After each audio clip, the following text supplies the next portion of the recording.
अस्सलाम वालेकुम नाज़रीन, मैं हूं फरूख अब्बास और चैनल है न्यूट्रल बाय जावेद चौधरी। नाज़रीन, आज एक ऐसी खबर आपको बताएंगे कि हो सकता है वो सुन के आप हिल जाएं। हो सकता है जो अमेरिका कर रहा है ईरान के साथ ये पूरा का पूरा एक डाइवर्टर हो, ऐसा कुछ है ही नहीं जो आपको दिखाया जा रहा है, और दर हकीकत जो कुछ अमेरिका कर रहा है वो कहीं और हो रहा है। एक बहुत बड़ी तब्दीली आ रही है, ये एक आपको खबर देंगे। एक ऐसी जगह पे जहां पे मुस्लिम उम्मा को बहुत ज्यादा मसला था और मुस्लिम उम्मा खड़ी थी जाके अमेरिका के साथ उस सेंस में कि मसले को हल करने के लिए, लेकिन प्रॉब्लम कहीं से कहीं और निकल चुका है इस वक्त, और हो सकता है इजराइल ने एक पूरी साजिश घड़ ली हो और इस वक्त जो आपको दिखाया जा रहा है वो वैसा हो ही ना। और फिर आपको ये बताएंगे कि अमेरिका ने पाकिस्तानियों के वीजे बंद कर दिए। जी, ये खबर बिल्कुल ठीक है, अमेरिका ने वीजे बंद कर दिए पाकिस्तानियों के। ये क्या डिटेल है ये भी आपको बताएंगे। फिर आपको ये बताएंगे कि अभी तक की जो सूरत हाल है ईरान की और अमेरिका की, जो उनके दरमियान में चल रहा है, वो सूरत हाल कहां तक पहुंची है, हमला कब हो रहा है, नहीं हो रहा है, पूरी सिचुएशन क्या है, ये डिटेल से जानिएगा। और फिर एक खास पैगाम आपको जावेद चौधरी साहब और देंगे, जो अपने इब्तदाइये में ही वो बता देंगे स्टार्ट में स्टोरी से पहले। वो भी एक खास पैगाम है, मैं नहीं बता रहा, वो क्या है वो खुद बताएंगे।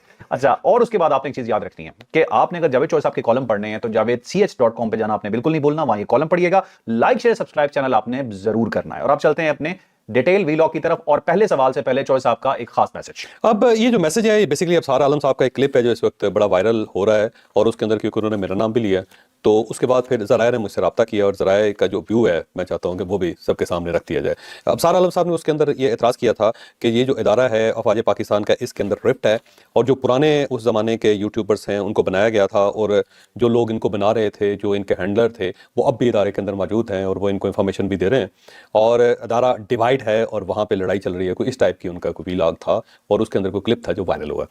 उसके ऊपर जो रद्द अमल है वो मुझे इसलिए उन्होंने दिया क्योंकि मेरा नाम उन्होंने इसके अंदर बयान किया था। तो जो ज़राए हैं, फौजी ज़राए हैं, जो उनका ये कहना है कि ये मुकम्मल तौर पे शोशा है और इसके अंदर कोई हकीकत नहीं है। बयानिया जो अफवाज पाकिस्तान का है वो पूरी फौज उसके ऊपर मुत्तफिक है, बड़ी क्लैरिटी है उसके अंदर, किसी किस्म का कोई इबाहम नहीं है। दूसरा ये है कि फौज के अंदर कोई धड़ा नहीं है, फौज पूरी तरह एक है, और जनरल आसम मनीर साहब फील्ड मार्शल जो है उनके ज़ेरे कमान किसी को कोई इशू नहीं है।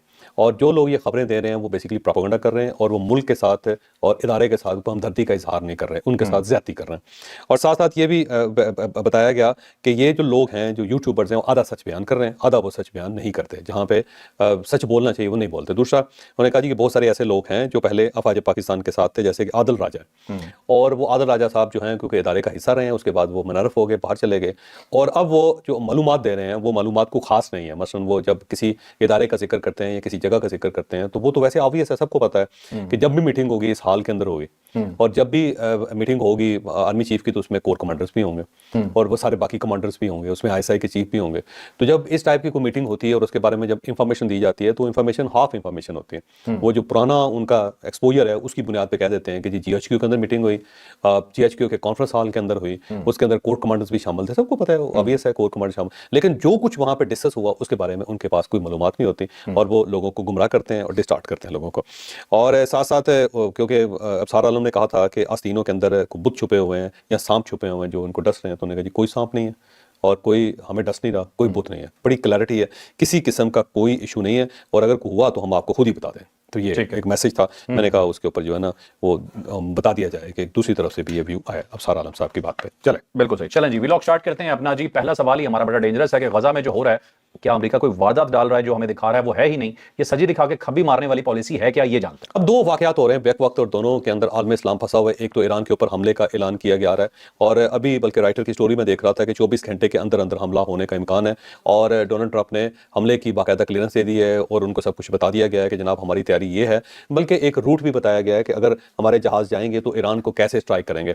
वो रूट जो है उसके ऊपर एक जहाज सा बना के दिखाया गया कि USA से निकलेगा, फिर उसके बाद वो पीछे से घूम के इंडोनेशिया की तरफ से, ऑस्ट्रेलिया की तरफ से, इंडोनेशिया की तरफ से होता हुआ वो इंडिया के पास से जाएगा, फिर पाकिस्तान से जाएगा, और यानी बहरी रास्ता अख्तियार करेगा, और फिर वो ईरान के ऊपर स्ट्राइक करेगा। ईरान के ऊपर स्ट्राइक करके फिर वहाँ से वापस पाकिस्तान के पानियों से गुजर के, यानी पाकिस्तान की सरजमीन से नहीं गुजरेगा, पाकिस्तान के साथ जो पानी है, खुला समंदर है, जो इंटरनेशनल वाटर्स हैं, उसके ऊपर से गुजरेगा, फिर वहाँ से फिर इंडिया के करीब से गुजरेगा, लेकिन वो भी इंटरनेशनल वाटर्स होंगे, फिर वहाँ से वो वापस इंडोनेशिया से होता हुआ ऑस्ट्रेलिया से थोड़ा सा डाइवर्ट करता हुआ अपने आप को दोबारा अमेरिका के अंदर चला जाएगा। मतलब किसी मुल्क की सरजमीन इस्तेमाल नहीं करेगा। किसी मुल्क की सरजमीन के ऊपर से नहीं गुजरेगा। तो एक बाकायदा जहाज बना के वो दिखा दिया गया है कि ये रूट है। कुछ लोग ये कह रहे हैं कि रेड सी का जो ऑप्शन है वो इस्तेमाल करेगा, यानी अरब मुल्कों की तरफ से आएगा और फिर ईरान के ऊपर अटैक करके वापस चला जाएगा। ये देखो 3 रूट्स हैं इस वक्त ईरान के ऊपर अटैक के। एक जो रूट है वो अगर अमेरिका खुद वो इस्तेमाल करता है तो वो इंडोनेशिया का रास्ता अख्तियार करेगा, क्योंकि उस साइड से भी अमेरिका जो है वो ऑस्ट्रेलिया के करीब है, ऑस्ट्रेलिया न्यूजीलैंड वगैरह से जापान से करीब है। यही वजह थी कि जापान ने जब वर्ल्ड वार सेकंड के ऊपर हमला किया था वो कहा अमेरिका के ऊपर पर्ल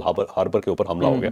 अब पर्ल हार्बर जो है वो ज्यादा दूर नहीं है जापान से, उस साइड से जो अमेरिका है वो जापान के करीब है, 7 घंटे की ड्राइव है, 7 घंटे की फ्लाइट है और उसके बाद वो पर्ल हार्बर आ जाती है, यानी इतना करीब है। अब देखें ना, एक अगर आपने जापान से अमेरिका जाना हो तो ये सारा रास्ता से घूम के 22 घंटे का फासला तय करके आप अमेरिका जाएंगे। और दूसरा ये है कि आप बैक साइड से ऑस्ट्रेलिया से होते हुए बड़ी आसानी से आप जा सकते हैं। ऑस्ट्रेलिया से फ्लाइट्स हैं, डायरेक्ट फ्लाइट्स हैं अमेरिका के, और होनोलुलु जो उनके बहुत करीब आता है सर। तो ये वाला जो इलाके हैं ना वो बहुत करीब है ऑस्ट्रेलिया के, बल्कि वो गर्म इलाके हैं, पैसिफिक के अंदर आते हैं वो सर।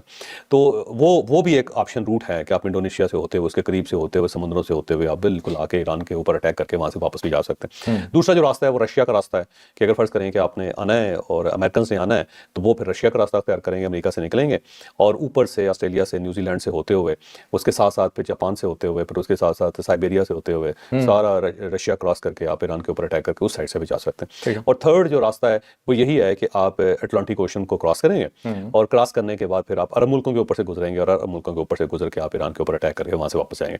जैसे कि ईरान के ऊपर जो पहला हमला हुआ था अमेरिका का, जो पिछले दिनों हमला हुआ था, वो यही रूट इस्तेमाल किया गया था, ये अरबों के ऊपर से गुजर के ईरान के ऊपर हमला किया गया था। तो वो एक तीसरा रूट भी है, लेकिन एक रूट जो है वो अमेरिकन जो इदारे हैं उन्होंने दिखाया कि जी हमारे पास रूट है, किसी मुल्क के ऊपर से नहीं गुजरेंगे, समुद्र के ऊपर से गुजरेंगे और चले जाएंगे और अटैक करेंगे और वापस आ जाएंगे। तो ये अटैक क्या होना है जो करके वापस चले जाना, ये तो समझ से बाहर। ये मेरा ख्याल है कोई जहाजों के जरिए बम फेंकेंगे, सोल्जर ऑन ग्राउंड नहीं है, बिल्कुल नहीं है। रजीम चेंज वाला तो मामला, रजीम चेंज वो इसी तरह करेंगे ना कि अगर फर्ज करें कि उनकी क़यादत उड़ा दी, अगर आपने 50 लोग मारते हैं, जो 50 टारगेट उन्होंने रखे हुए हैं, तो जो उनकी क़यादत है उड़ जाएगी, और जब क़यादत उड़ेगी तो उसके बाद नई क़यादत बनाने के लिए आपको टाइम लगता है। ऐसा नहीं है कि आप फौरी तौर पर एक आदमी चला गया तो साथ ही एक नया आदमी ने रिज्यूम कर लिया उसको।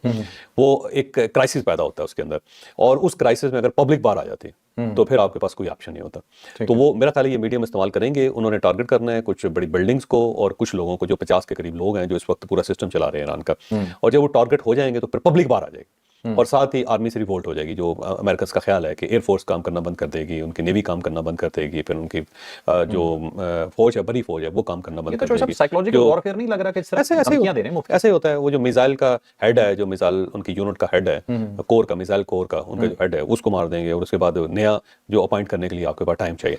अब अपॉइंटमेंट के लिए भी कुछ टाइम, मतलब आप सुप्रीम कमांडर अपॉइंट करेंगे उनको, या आर्मी चीफ उनको अपॉइंट करेंगे, या प्राइम मिनिस्टर अपॉइंट करेंगे। अब अगर खुदा न खासा प्राइम मिनिस्टर भी नहीं रहते, जो आर्मी चीफ भी नहीं रहते और आयतुल्लाह अली खामनाई भी नहीं रहते, तो कौन अपॉइंट करेगा? तो एक क्राइसिस पैदा हो जाता है मुल्क के अंदर, और इस क्राइसिस के दौरान अगर पब्लिक बाहर आ जाती है तो पूरा सिस्टम खत्म हो जाता है। तो मुझे लगता है अमेरिका उस साइड पे जा रहा है। जो पिछली जंग में ये हुआ था कि उन्होंने अपने नायब मुकर्रर कर दिए थे, 2 दिन में सब कुछ वापस खड़ा भी हो गया था, लेकिन ये उन्हें भी पता है कि हमारे साथ ये हो सकता है, तो वो अपने नायब मुकर्रर कर चुके होंगे ऑलरेडी। हो सकता है ऐसा हो, लेकिन उसके लिए अनाउंसमेंट चाहिए ना, फिर या तो अनाउंसमेंट करें और उनसे हल्फ लिया हो बराबर कि ये हल्फ हो गया हुआ है और इनकी अनाउंसमेंट हो गई। तो अगर अनाउंस कर देंगे तो वो भी टारगेट पे आ जाएंगे। नहीं, वो तो है, देखो ये तो है, लेकिन 2 चीजें, या वो क्राइसिस लेंगे या फिर ये क्राइसिस लेंगे। तो मुझे लगता है अमेरिका जो है इस तरफ जा रहा है और वहां पे अपनी फौज नहीं उतारेगा, फौज उतारने की गलती नहीं करेगा। अब उसके बाद इमीडिएट रिएक्शन जो ईरान का होगा वो भी बड़ा मैटर करेगा। अगर वो मिसाइल चला देते अंधाधुंध और उसके अंदर वो अमेरिका के जितने अड्डे हैं, जैसे कि उन्होंने ऐलान किया कि जनाब हम ना किसी को नहीं छोड़ेंगे, और जो रीजन के अंदर अमेरिकन अड्डे हैं हम सब उसके ऊपर अटैक करते हैं, अतादियों के ऊपर अटैक करते हैं, यूएई के ऊपर अटैक कर देंगे, सऊदी अरेबिया के ऊपर कर देंगे,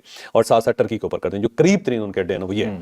अब अगर वो उसके ऊपर हमला कर देते हैं तो फिर एक नया क्राइसिस डेवलप हो जाएगा, फिर तो सीधी जंग है। और ये जंग के अंदर अगर रशिया कूद जाता है या चाइना उनके साथ खड़ा हो जाता है तो फिर एक बड़ा क्राइसिस है, ग्लोबल क्राइसिस है, फिर आप समझेंगे थर्ड वर्ल्ड वार स्टार्ट हो गई। फिर इसको कंट्रोल करना आसान काम नहीं होगा। लेकिन अब यहाँ पे ना जो सऊदी अरेबिया की पोजीशन है वो बड़ी डिफरेंट है।